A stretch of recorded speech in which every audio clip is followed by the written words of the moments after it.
കുടിക്കാൻ പൈപ്പിലും വെള്ളമില്ല, കുറെ കെറ്റിലും വെള്ളമില്ല. കിട്ടി, ശരിക്കും കിട്ടി. ഇടയ്ക്ക് ദീപക് ആത്മഹത്യ ചെയ്ത സമയത്ത് ഫേസ്ബുക്കിലും, അതായത് പുള്ളിക്കെതിരെ പുള്ളി ചെയ്ത തെറ്റാണെന്ന് പറഞ്ഞ് ഫേസ്ബുക്കിൽ കുറെ പുരോഗമന തെറ്റാണെന്നാണ് ഞാനും പറഞ്ഞത്. കാരണം അയാൾ ആത്മഹത്യയല്ലേ ചെയ്യണ്ട, പോടി പുല്ലേ എന്ന് പറയണ്ടേ അവളുടെ. നീ വേണ്ടൊന്ന് യൂട്യൂബിൽ കൊണ്ട് ഉണ്ടാക്കുക എന്ന് പറയണ്ടേ. ടൗണിനകത്തുള്ള ഒരു പെൺകുട്ടി വീഡിയോ ചെയ്തിട്ടുണ്ട്, ആളെ പേര് ഞാൻ പറയുന്നില്ല, ഒരു അറക്കല.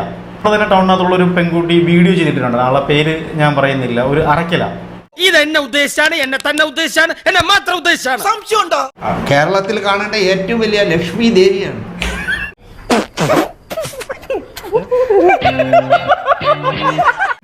മനസ്സിലായില്ലേ? വാ തുറന്നാൽ എവൾ പഠിപ്പിക്കുന്ന പിള്ളേരെ കാര്യമൊക്കെ ഞാൻ ആലോചിക്കട്ടെ. എവളാണ് ഈ അക്ഷരമിട്ട് ജീവിക്കുന്ന സ്ത്രീയുടെ കൂടെ പോയി ഒരുത്തന്നെ കരിയോയിലൊഴിച്ച് പിന്നെ നാണക്കെടുത്തി വിഷം വിറ്റ് ജീവിക്കുന്നത്. എന്തിപ്പോൾ തേങ്ങയായാലും കുഴപ്പമില്ല. അവിടെ നിന്നുകൊണ്ട് അടുത്ത പ്രസ്ഥാനം പറഞ്ഞ് അടുത്ത് ഞങ്ങൾ പോകുന്നത് ശാന്തിയുള്ള ദിനേശിൻ്റെ വീട്ടിലേക്കാണ്. എൻ്റെ അവിടെ വന്നിരുന്ന് എഴഞ്ഞേ പോകുള്ളായിരുന്നു. ഞാൻ കാലിനെ തല്ലി പിടിക്കില്ലേ.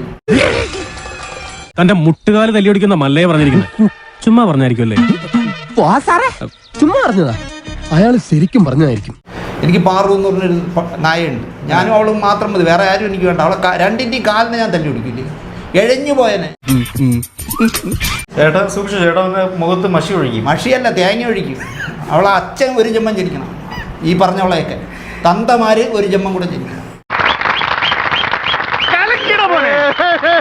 എൻ്റെ ദേഹത്ത് മഷി ഒഴിക്കും. തന്തേക്കാൾ മോശം അതെനിക്കറിഞ്ഞൂടാ. തന്തേക്കാളും മോശം. തന്തയ്ക്കൊരു കൈക്കുറ്റപ്പാട് പറ്റിയതാണ് ഇതുപോലുള്ള വിടക്കുകൾ ഉണ്ടാക്കിയത്.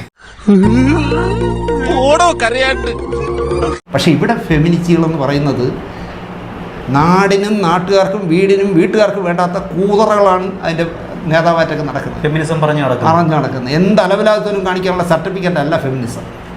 മനസ്സിലായില്ലേ?